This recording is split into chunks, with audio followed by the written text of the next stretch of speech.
नमस्कार, खबर झारखंड में स्वागत है आप सभी का। मैं रविंद्र सिंह। तो प्रदेश भर से आई इन 3 तस्वीरों के जरिए आज की महत्वपूर्ण खबरों के बारे में आपको बताएंगे। दरअसल आपको साथ ही साथ ये भी बताएंगे, पहली खबर की बात हम यहां पर कर रहे हैं कि आखिर क्यों पुलिस पदाधिकारी को इधर उधर किया गया, और साथ ही ये भी आपको खबर देंगे कि कैबिनेट के फैसले से कर्मचारियों की किस तरह से बल्ले बल्ले हो गई है।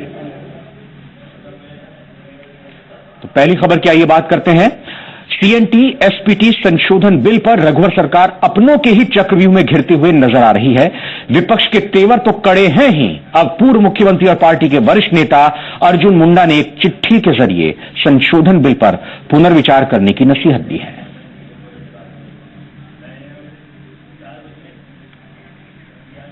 तो कहीं ना कहीं सीएनटी और एसपीटी बिल जो पूरी तरह से संशोधन बिल ये पास किया गया है, और उसके बाद अब अपनों से ही घिरते हुए दिखाई कहीं ना कहीं दे रहे हैं। और इस अपनों की अगर यहां पर बात की जाए तो पार्टी के पूर्व मुख्यमंत्री, या कहें कि प्रदेश के पूर्व मुख्यमंत्री और साथ ही साथ पार्टी के वरिष्ठ नेता जो कि अभी उपाध्यक्ष के पद पर हैं, अर्जुन मुंडा ने पहले भी इस तरह की बात कही थी कि सीएनटी और एसपीटी एक्ट कहीं ना कहीं आदिवासियों की अवहेलना करेगा, उनको दरकिनार करेगा। ये पूरी खबर आइए देखते हैं।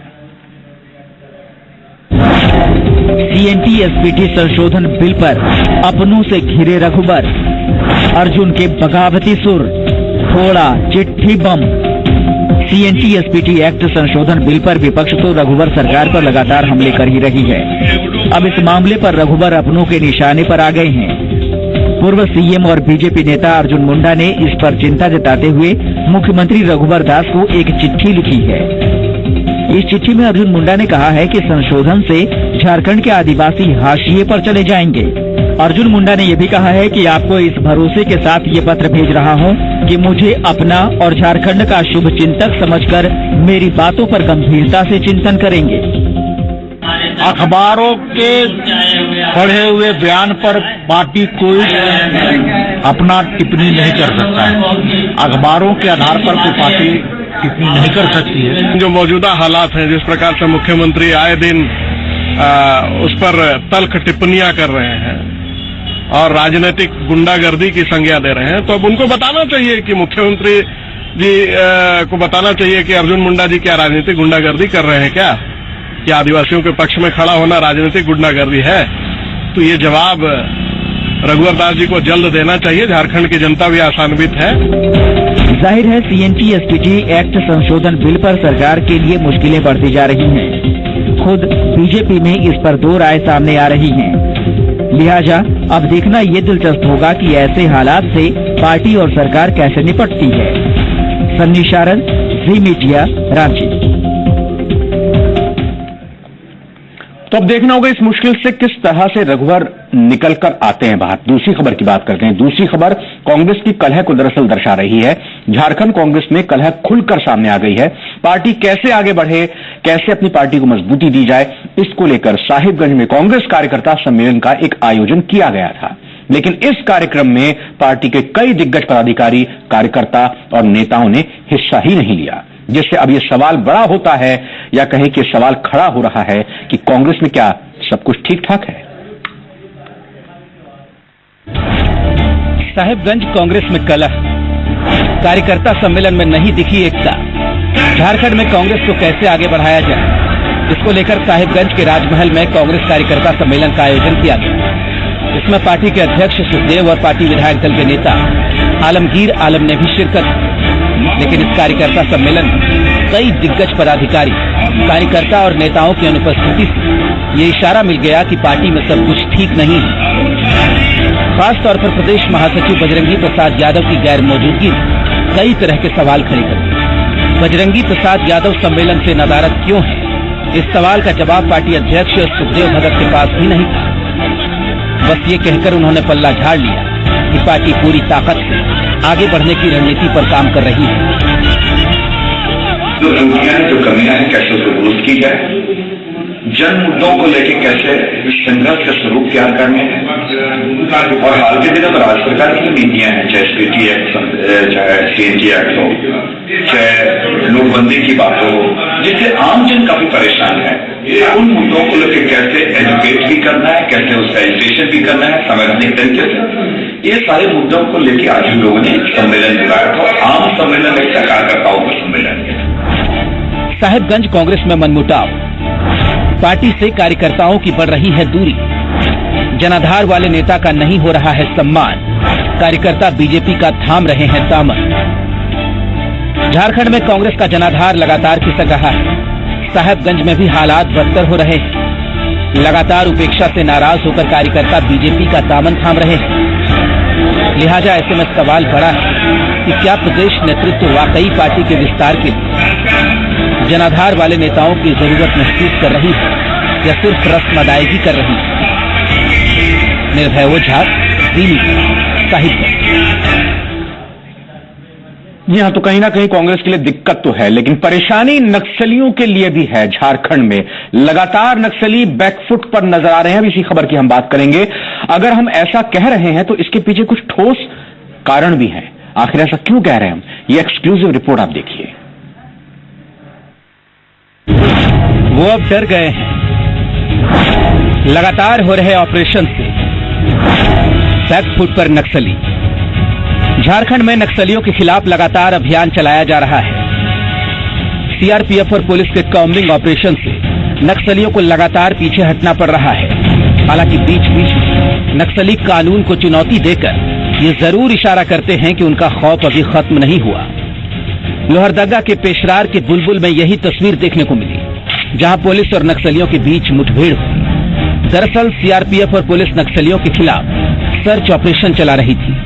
जैसे ही टीम आगे बढ़ी, वैसे ही रीजनल कमांडर नकुल यादव और जोनल कमांडर मदन यादव का दस्ता फायरिंग करना शुरू कर देता है। लेकिन जवानों के जवाबी कार्रवाई में नक्सलियों के पांव उखड़ गए और वो भाग खड़े हुए।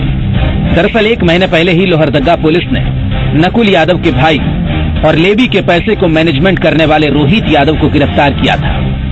रोहित यादव की गिरफ्तारी ने नकुल यादव दस्ता को न केवल आर्थिक रूप से कमजोर कर दिया, बल्कि नक्सलियों की मांद में घुसकर लगातार ऑपरेशन से नक्सलियों में जबरदस्त बौखलाहट भी है। नकुल के दस्ता के साथ अभी तक जो है 4 बार मुठभेड़ होने की संभावना बनी थी और कल जो है मुठभेड़ हुई भी है। जमीन की फायदा उठा करके वो लोग भाग गया है, लेकिन उन लोगों को उम्मीद है कि जल्दी नक्सलियों में बौखलाहट, चाईबासा में पोस्टरबाजी। उधर चाईबासा के चक्रधरपुर में लगातार पुलिस के कॉम्बिंग ऑपरेशन से नक्सलियों में बेचैनी बढ़ गई। लिहाजा वजूद को बरकरार रखने की चुनौती है। इसी को ध्यान में रखते हुए नक्सलियों ने पोस्टरबाजी की। नक्सलियों ने एसडीओ कार्यालय के सीआरपीएफ 60 बटालियन कैंप के पास पोस्टरबाजी। पोस्टर में प्रशासन और सुरक्षा बलों को चुनौती दी गई है। इसके अलावा संगठन विस्तार की बातें लिखी हुई हैं। माओवादी नक्सलियों ने दुकान और साइन बोर्ड को पोस्टर से पाट दिया। हालांकि इससे इलाके में दहशत का माहौल जरूर है, लेकिन पुलिस भी इन चुनौतियों से निपटने के लिए पूरी तरीके से मुस्तैद है। लोहरदगा से पारस साहू के साथ आनंद प्रियदर्शी, जी मीडिया, चाईबासा। प्रदेश की कुछ और खबरें देखते हैं, जहां पहले उग्रवादी बैनर पोस्टर चस्पा करके आम जन को परेशान करते थे, उनके बीच दहशत पैदा करने की कोशिश करते थे, वहीं अब ये काम पुलिस कर रही है। पुलिस कहीं ना कहीं वो भी उग्रवादियों की धरपकड़ के लिए ऐसा कर रही है। उग्रवादियों और नक्सलियों के बीच दहशत फैलाने के लिए ऐसा किया जा रहा है। गिरिडीह जिले की बात कर रहे हैं हम यहां पर, जहां पारसनाथ पर्वत का तराई का ये क्षेत्र है। पुलिस ने 11 कुख्यात उग्रवादियों का एक पोस्टर चस्पा किया है, जिसे पकड़ने पर पुलिस ने इनाम की घोषणा भी की है। इनाम लाख रुपए से लेकर 1 करोड़ रुपए तक का रखा गया है। पुलिस का मकसद 2 तरफा है। पहला तो उग्रवादियों की करतूत लोगों के सामने लाना है और दूसरा मकसद पोस्टर के जरिए उग्रवादियों के बीच दहशत फैलाना। वरीय अधिकारियों का यह भी कहना है कि उग्रवादियों के चलते विकास का काम बाधित हो रहा है, जिसके चलते पोस्टर चस्पाया जा रहा है ताकि वो खौफ खाकर खुद ही आत्मसमर्पण कर दें।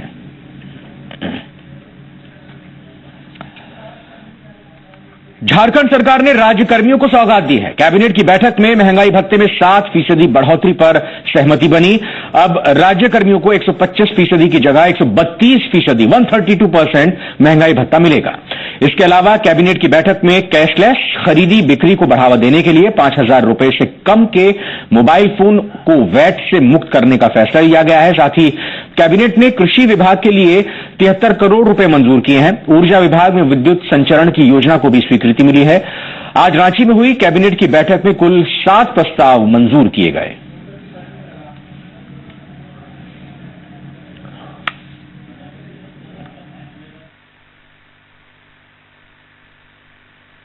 एक जुलाई 2016 से प्रभावी महंगाई जो भत्ता है उसको 125% से करके 132% किया गया है।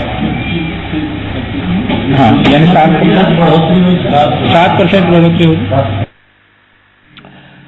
झारखंड पुलिस विभाग में बड़े पैमाने पर तबादले करते हुए सरकार ने 15 एसपी और 5 डीएसपी के ट्रांसफर कर दिए हैं। पश्चिमी सिंहभूम के एसपी माइकल राज विशेष शाखा के एसपी बनाए गए हैं।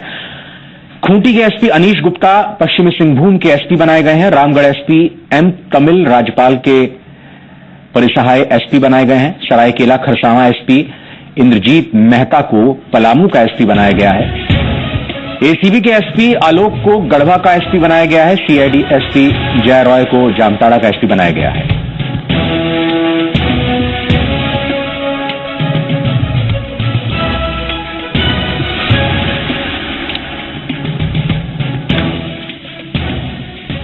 और इन्हीं ट्रांसफर से संबंधित और जानकारी लेंगे। रांची से जी मीडिया संवाददाता सनी शारद हमारे साथ जुड़ रहे हैं। सनी, इस ट्रांसफर की कार्रवाई को किस रूप में देखा जाए? क्या लगता है ट्रांसफर जिस तरीके से किए गए उसको देखकर?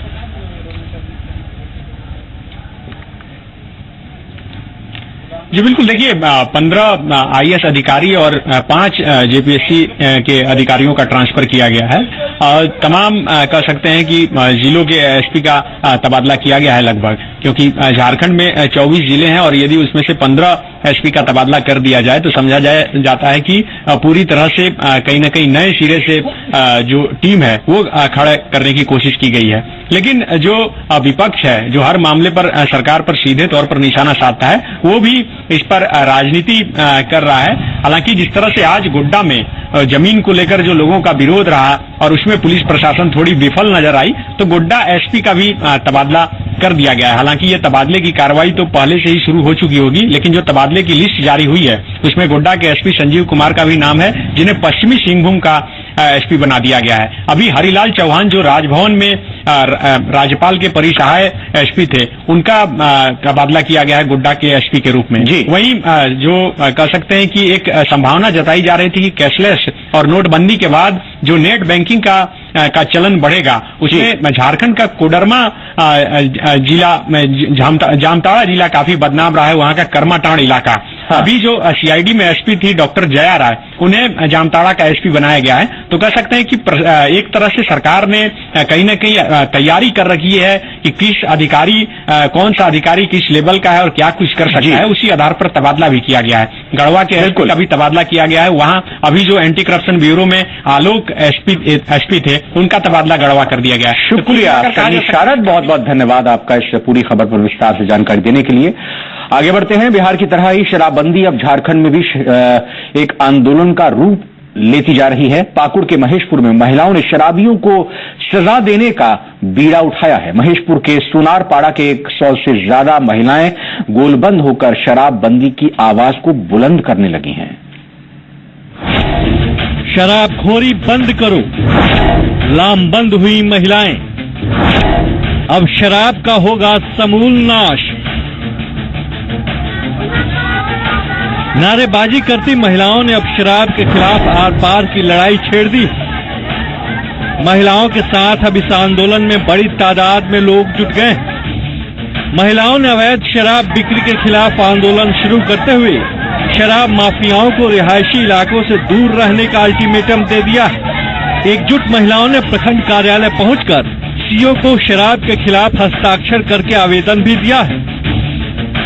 लोग दारू हटाएंगे, सोनारपाड़ा गांव से हम लोग दारू हटाएंगे होता है। और आदमी लोग पीकर जाता है, औरत लोग को मारता है, पिटाई करता है, बहुत तकलीफ होता है सर। दरअसल सोनारपाड़ा गांव शराबखोरी का अड्डा बनता जा रहा है, जिसके खिलाफ महिलाओं ने आवाज उठाई है। अधिकारी भी महिलाओं को हर संभव मदद का भरोसा दिला रहे हैं। हमने अनुमंडल अधिकारी से भी रिक्वेस्ट किया है कि इस विषय में अग्रसर कार्रवाई के लिए राइस कर्मचारी को भी इंस्ट्रक्ट कर दिया है कि उस क्षेत्र में जाके एक जांच रिपोर्ट ले लें कि कौन कौन सा आदमी इस तरह के व्यवहार में नियुक्त है जो गैर कानूनी रूप से ये कार्य कर रहे हैं, उन पर भी आवश्यक कार्रवाई होगी। शराबखोरों के कारण आए दिन घरों में मारपीट होना आम बात है, लेकिन बदलते वक्त में महिलाएं जागरूक हो रही हैं। अब तो उन्होंने शराब पीकर उत्पात मचाने वालों के खिलाफ बिगुल फूंक दिया है। उम्मीद की जानी चाहिए कि महिलाओं की ये पहल रंग लाएगी। सोहन प्रमाणिक, जी मीडिया, पाकुड़। गुमला में सरकारी योजनाओं में भ्रष्टाचार का मामला सामने आया है। बिशुनपुर विधानसभा क्षेत्र के विधायक चमरा लिंडा अपने क्षेत्र में चल रहे विकास कार्यों का औचक निरीक्षण करने पहुंचे तो सड़क निर्माण के कार्य में बरती गई लापरवाही के कारण कार्यपालक अभियंता को खरी खोटी सुनाई और काम में सुधार लाने का निर्देश दिया। निरीक्षण के दौरान विधायक से मजदूरों ने कम मजदूरी भुगतान और संवेदक के द्वारा उनके पैसे हड़प लिए जाने की भी शिकायत की।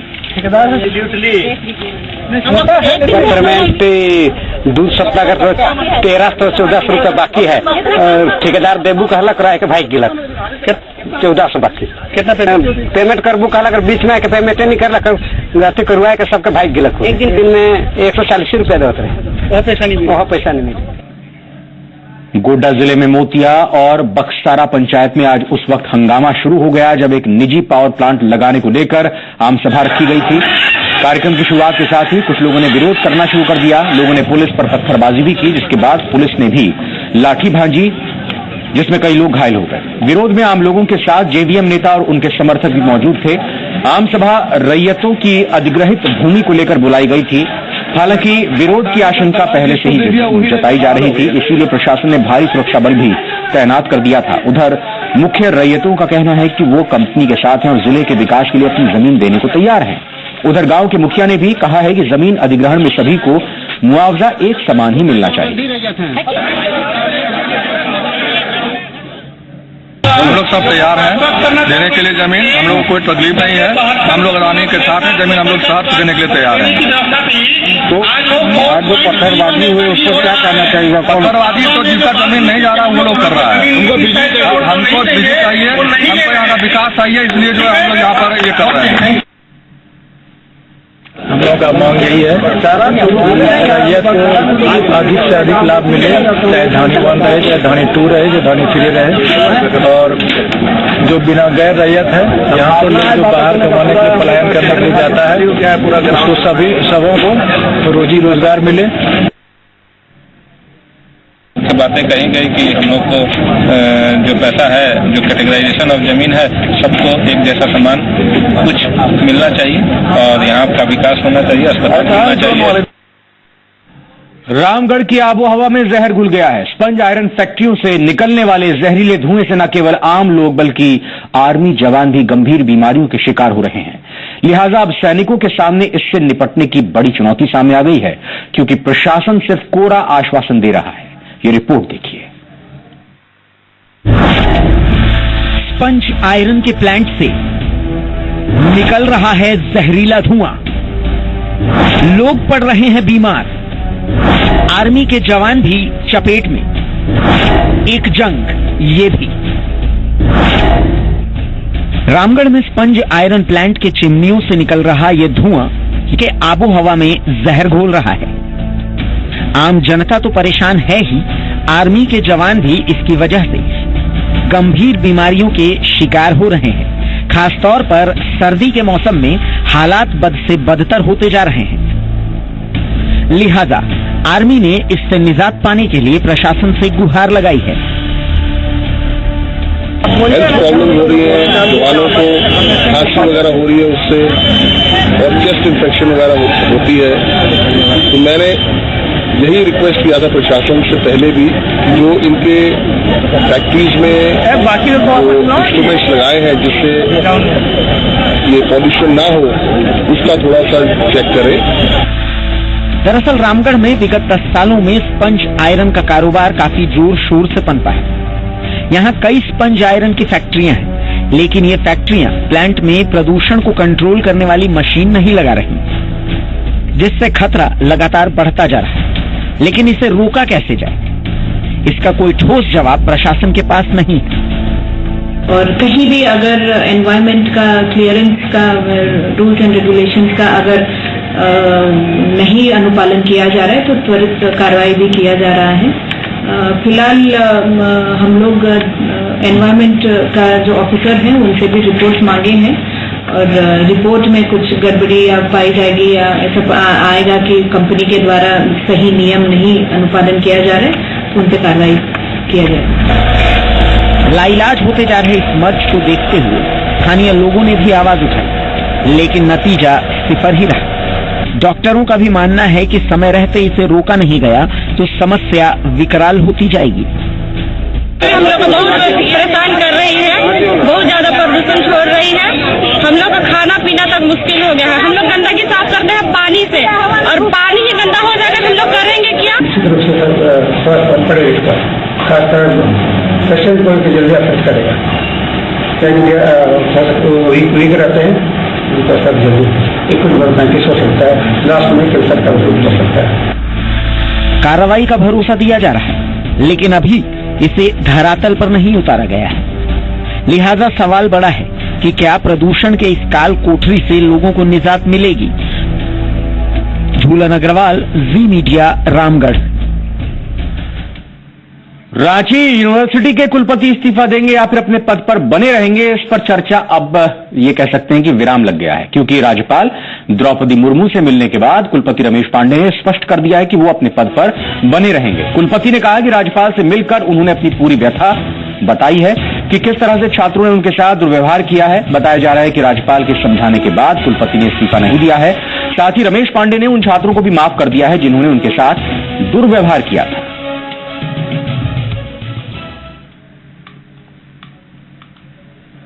नहीं, इस्तीफा नहीं करता। क्या क्यों सर, क्या माना जाए, क्या आपका मन बदल गया या क्या? इस संदर्भ में कोई बात नहीं। क्यों आए थे सर राज्यपाल से मिलने? राज्यपाल राज्य के कुलाधिपति हैं और विश्वविद्यालय में हो रही घटना से उनको मैंने अवगत करा दी। क्या बोले सर आप उनको, क्या कुछ ब्रीफ कर पाए आप? यह गोपनीय है। और इसके साथ खबर झारखंड में फिलहाल इतना ही, लेकिन ब्रेक के बाद भी खबर जारी रहेंगी जी पुरवैया पर। नमस्कार।